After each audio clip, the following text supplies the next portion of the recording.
Haven't you heard? I'm the Wicked Witch of the West.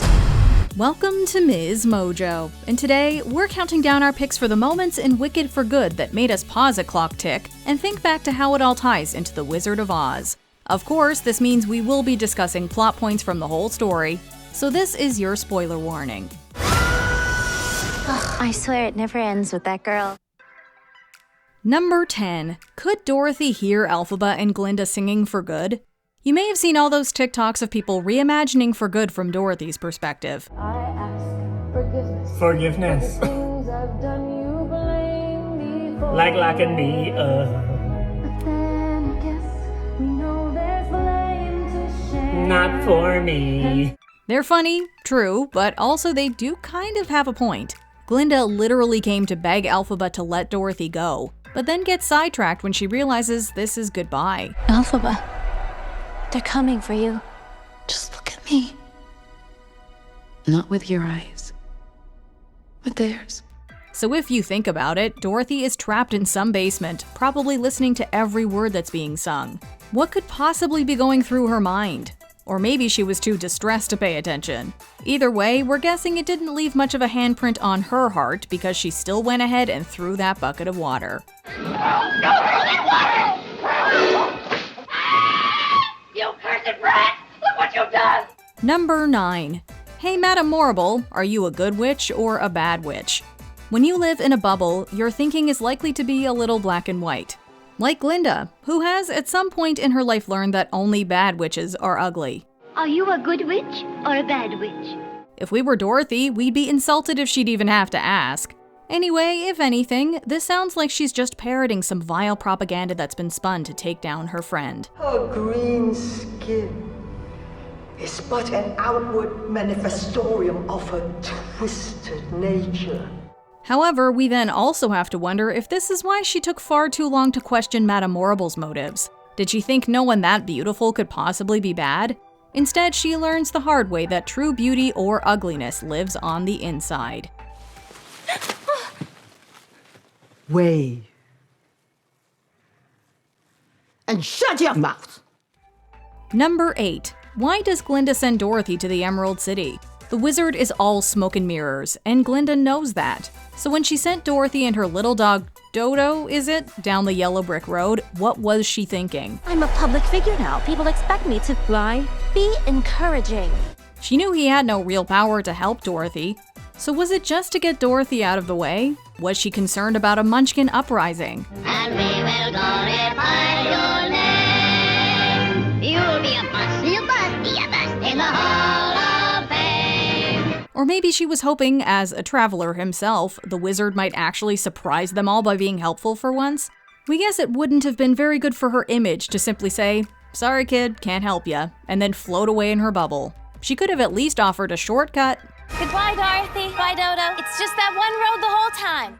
Number 7. Fly, fly, fly. Although Wicked isn't technically part of the Wizard of Oz canon, this is the point where both paths on the Yellow Brick Road come back together. Before Elphaba had a name, we knew her simply as the Wicked Witch of the West, so it makes sense that the film tips its pointed hat to the 1939 version. Like Elphaba's cackle, which is clearly an homage to Margaret Hamilton's performance. Please, where'd you get that? Also, when she frees the winged monkeys, she repeatedly tells them to fly. To fly! Echoing the line long tied to their send-off in The Wizard of Oz, it's a clever repurposing of a classic quote, reshaped to fit the Elphaba we meet in this story. Now fly! Fly! Number 6. How did the lion learn to speak? When we first meet the lion, he's just a frightened little cub, who we're told is caged so that he'll never learn to speak. One benefit of caging an animal this young is that in all likelihood, he'll never learn to speak. Elphaba and Fiyero break him out, and now, years later, he's back and quite articulate. So we have to wonder where he picked up speech, especially in a world where animals were being terrorized into silence. I haven't any courage at all. I even scare myself. Look at the circles under my eyes. I haven't slept in weeks. Why don't you try counting sheep? That doesn't do any good. I'm afraid of them. Had he been lurking in the shadows, listening and learning? Considering his cowardice, we're guessing he wasn't exactly out there mixing and mingling. His grudge against Elphaba adds an interesting wrinkle, but he seems to miss the fact that without her, he wouldn't even have the voice he's using to gripe. You see, the lion also has a grievance to repay. If she'd let him fight his own battles when he was young, he wouldn't be a coward today! Number 5. How long had the Tin Man been rusting? In The Wizard of Oz, the Tin Man tells Dorothy he'd been rusted solid for about a year after getting caught in the rain. About a year ago, I was chopping that tree when suddenly it began to rain. And right in the middle of a chop, I rusted solid. And I've been that way ever since. Perhaps it only felt that long because, through the Wicked lens, that timeline makes little sense. Boq escapes Nessa right after his transformation, and the next time we see her, she's out in the storm searching for him, though we doubt she's been looking for an entire year. What have you done to me? Because if she thought she was crushed by Boq abandoning her, she didn't yet grasp the meaning of the word. We also doubt Dorothy and the Scarecrow spent a year skipping down the yellow brick road before meeting the Tin Man. We were just wondering why you couldn't come with us to the Emerald City to ask the Wizard of Oz for a heart. Well, suppose the wizard wouldn't give me one when we got there. Oh, but he will. He must. We've come such a long way already.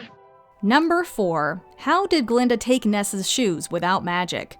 For most of For Good, it's made quite clear to us that any power Glinda appears to have is just an illusion. Does that do what I think it does? No. No way!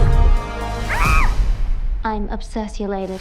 We're really digging our heels in on this one, but how exactly did she get Nessa's shoes on Dorothy's feet? For one thing, Elphaba only recently enchanted them, so Glinda couldn't have even known of their magical qualities yet. Even in The Wizard of Oz, she seems to learn of their powers in real time. Give me back my slippers. I'm the only one that knows how to use them. They're no use to you. Give them back to me. Give them back.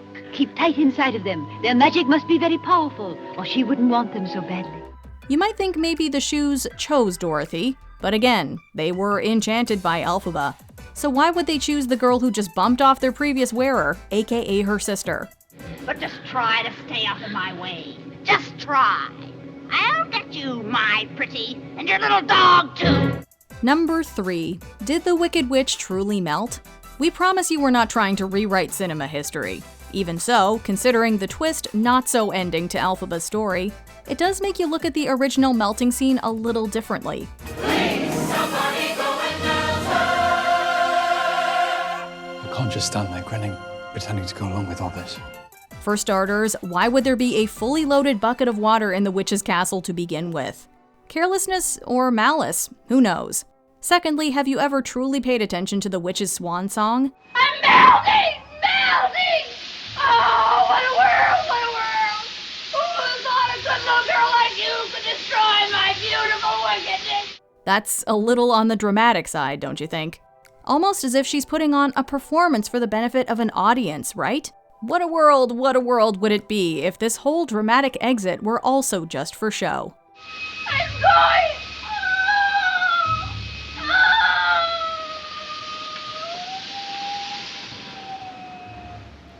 Number 2. Why was Fiyero hanging about with Dorothy? We get why the movie kept Dorothy mostly in the background, but as fans, we really wish they'd cleared up a few things about her new alliances. You're the best friends anybody ever had. And it's funny, but I feel as if I've known you all the time. But I couldn't have, could I? Like, did Fiyero and Boq seriously not recognize each other's voices? Or maybe Fiyero did clock Boq but kept quiet, since Boq is definitely not Team Elphaba. Also, why is Fiyero tagging along with the kid wearing Nessa's stolen shoes, who's literally been sent to kill Elphaba and take her broom? Bring me the broom of the Wicked Witch of the West. Did he think staying close would help him reach her? If so, that's quite a risk. We would have loved a little more insight into what was going through that straw-filled head of his. In my head, I'd be scratching while my thoughts were busy hatching if I only had a brain. Before we unveil our top pick, here are a few honorable mentions. The poppies. Interesting, the wizard should adorn himself with poppies when he has most of Oz fast asleep. With poison in it. but attractive to the eye and soothing to the smell. Poppies. Poppies will put them to sleep. Our wizard lies. We guess that Surrender Dorothy skywriting wasn't her first attempt. Who's her? Who's her? It's the witch. She's followed us here. Surrender, Dorothy. The Lullaby League. Does anyone else think the dancers during Thank Goodness are giving the Lullaby League? And in the name of the Lullaby League, we wish to welcome you to Munchkin Land. Where are those mean talking trees? It would give a whole new meaning to character growth. Right. Bye, Elphaba. Love you from the shoulder pat. You just always look just a joy. Good. Joyful. Before we continue, be sure to subscribe to our channel and ring the bell to get notified about our latest videos. You have the option to be notified for occasional videos or all of them. If you're on your phone, make sure you go into your settings and switch on notifications. Number 1. Why didn't Glinda just send Dorothy home to begin with? For decades, fans have pondered this question and even offered satirical answers. You've always had the power to go back to Kansas. Excuse me? Why didn't you tell her before? Because she wouldn't have believed me. Are you out of your mind? You came down in a big bubble. I would have believed anything that you said. However, it's possible that For Good may have just given us the best response we could have asked for. As one social media theory suggests, when Glinda first meets Dorothy, she genuinely is unable to help because, well, she has no real magic. You can wave that wand all you want, but you have no real power.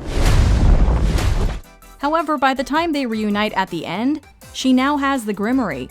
And as we see, it's her desire to genuinely do good that finally makes it open up for her. So she can now send Dorothy home. As for the tapping of the heels and chanting, well, she does love a spectacle. Then close your eyes and tap your heels together 3 times. And think to yourself, there's no place like home. Is there anything else about Wicked for Good that made you rethink The Wizard of Oz? Let us know in the comments.